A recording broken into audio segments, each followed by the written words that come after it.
Você está se exercitando pelos motivos errados. E não, isso não quer dizer que se exercitar é algo ruim, muito pelo contrário. Esse canal mesmo nasceu da união de duas paixões, o corpo e o pensamento.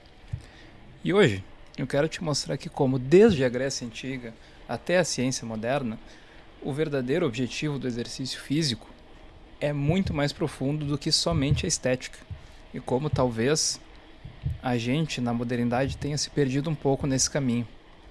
Então, na Grécia Antiga, o exercício não era somente sobre ter um corpo bonito, por mais que eles sim valorizassem essa parte do treinamento.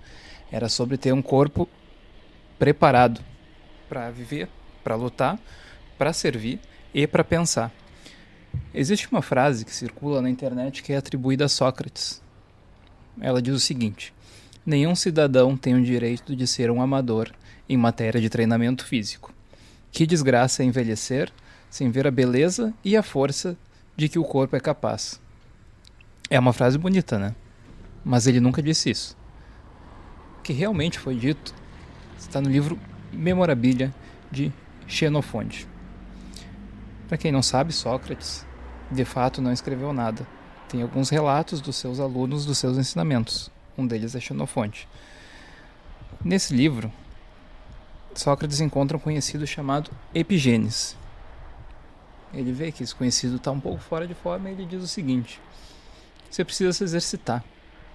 E Epigênes responde para ele: por que eu me exercitaria? Eu não sou atleta? E Sócrates responde: não importa. É dever de todo cidadão cuidar do corpo, porque se você não faz, se torna um peso para quem luta ao seu lado e para sua própria cidade. O exercício, portanto, não era vaidade somente, era uma responsabilidade cívica.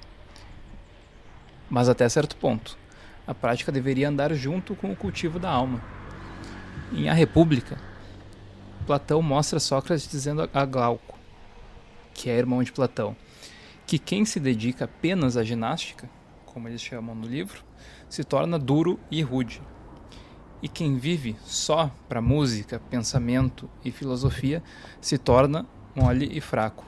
E o ideal é unir os dois: o preparo físico e o preparo do intelecto, ou como eles chamavam na época, da alma.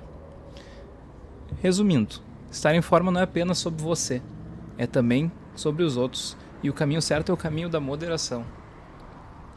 Séculos depois, muitos pensadores entenderam isso de forma prática.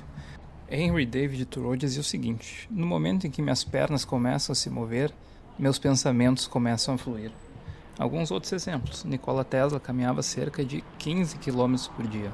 Einstein fazia longas caminhadas diárias pelo campus de Princeton.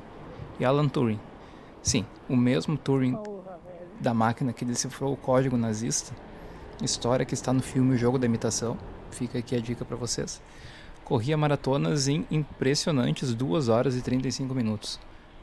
Kant também era conhecido por fazer o mesmo percurso de caminhada todos os dias, no mesmo horário.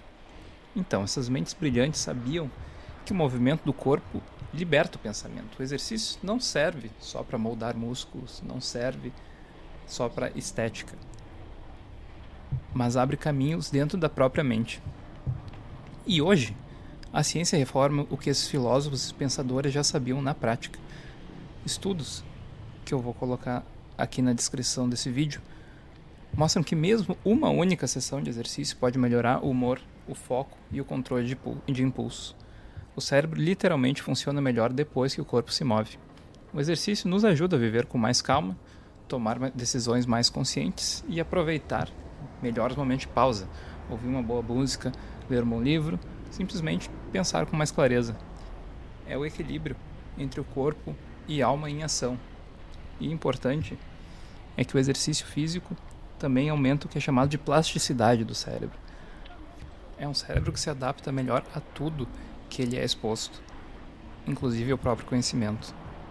Então, no mundo de hoje, nos parece que alguma coisa mudou. Esses benefícios, em geral, são deixados de lado. A estética é que virou a maior prioridade.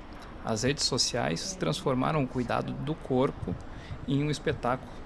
Em vez de uma harmonia, foi criada uma obsessão. Corpos com gordura em um dígito.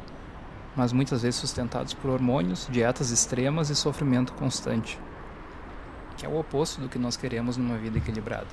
O foco deixou de ser viver melhor e virou apenas parecer melhor. Sócrates dizia que o exercício era um dever com a sociedade.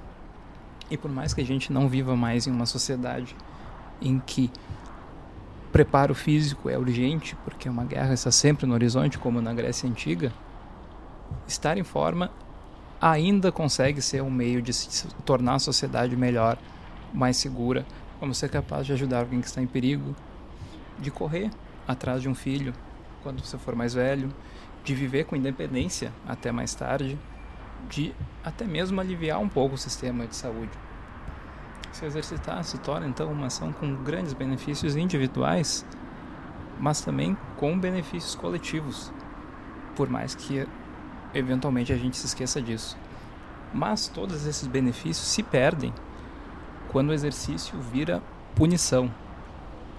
Falando como alguém que já se cobrou demais, eu diria o seguinte: não viva escravo do treino perfeito, do percentual de gordura mostrado nas redes sociais ou do corpo dos outros. Não se culpe por perder uma corrida ou um treino para jantar com a família. Não deixe de viver por causa de calorias se você não é um atleta e não ganha sua vida a partir disso. Tente chegar a um equilíbrio. Não se largue, mas também não se puna.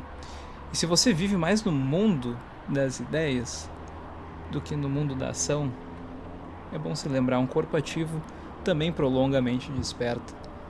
Então, essa rotina, nem que seja uma breve caminhada, 30, 20 minutos por dia, pode clarear o pensamento por mais tempo do que horas na frente de uma tela. Então, voltando a Sócrates, o segredo principal talvez esteja nesse conselho: tenha uma alma moderada e corajosa. Busque o equilíbrio, e nisso você pode descobrir o verdadeiro motivo para se exercitar.